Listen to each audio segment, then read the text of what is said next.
بسم اللہ الرحمن الرحیم۔ السلام علیکم سامعین ناظرین، اللہم صلی علی محمد وعلی آل محمد کما صلیت علی ابراہیم وعلی آل ابراہیم انک حمید مجید، اللہم بارک علی محمد وعلی آل محمد کما بارکت علی ابراہیم وعلی آل ابراہیم انک حمید مجید۔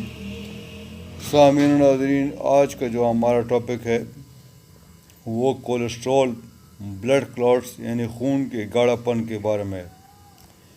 سامعین ناظرین، اگر خون میں کولیسٹرول زیادہ ہو جائے تو خون گاڑھا ہو جاتا ہے اور اس میں خون کے لوتھڑے کلاٹ بڑھنا شروع رہتے ہیں، جس کی وجہ سے خون کی نالیاں، شریانیں اور دل کے والو تنگ اور بند ہونا شروع رہتے ہیں۔ اس کی وجوہات کیا ہوتی؟ اس کی وجوہات میں شاہانہ زندگی، آرام دہ زندگی، کھانے میں چکنائی اور مسالہ دار غذائیں، فاسٹ فوڈ کا زیادہ استعمال، کولڈ ڈرنک اور مصنوعی جوسز کا بے دریغ استعمال، کھانے کے بعد آرام کرنا، مرغن غذائیں، بیکری کی اشیاء، ورزش اور جسمانی محنت والے کاموں سے کنارہ کشی، گرمی سے پسینہ نہ لینا، اے سی وغیرہ کے سامنے بیٹھا رہنا۔ غرض یہ کہ آرام دہ زندگی اور چکنائی کھانے سے یہ مرض زیادہ ہوتا ہے۔ اب آتے ہیں کہ ہومیوپیتھک میں اس میں کیا علاج ہے۔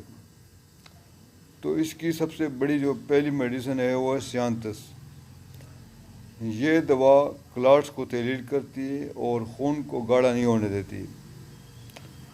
دوسرے نمبر پر آتی ہے کریٹیکس۔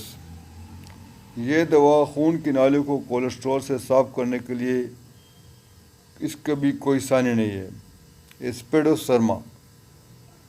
اگر پھیپھڑوں کو خون سپلائی کرنے والے شریان میں کلاٹ پھنس گیا ہو تو یہ دوا انتہائی کارگر ہوتی ہے۔ مرگ سال۔ کولیسٹرول کی زیادتی کی وجہ سے دل کا درد اور دھڑکن زیادہ ہو جائے تو یہ دوا بہت اچھا کام کرتی ہے۔ لائکوپوڈیم۔ خون گاڑھا ہونے کی وجہ سے ہر وقت دل کی دھڑکن تیز ہونا، سوتے میں بھی دھڑکن تیز ہونا، ذرا سا شور، اونچی آواز اور پریشانی سے دھڑکن تیز رہتی ہے۔ اسکیل کارپ۔ خون کے گاڑھا ہونے کے ساتھ اگر ہائی بلڈ پریشر بھی ہے تو یہ دوا مؤثر ثابت ہوتی ہے۔ لیکسس۔ جسم پر نیلے نشان۔ یہ زہر گاڑھے خون کو پتلا کرتا ہے اور کلاٹ نہیں بننے دیتا۔ سامعین ناظرین، اپنے خون کے ٹیسٹ کرواتے رہیں تاکہ بروقت کولیسٹرول کا پتہ چل سکے۔ شوگر والے مریض اپنی شوگر کنٹرول رکھیں کیونکہ شوگر کی زیادتی بھی شریانوں کو تنگ کرتی ہے۔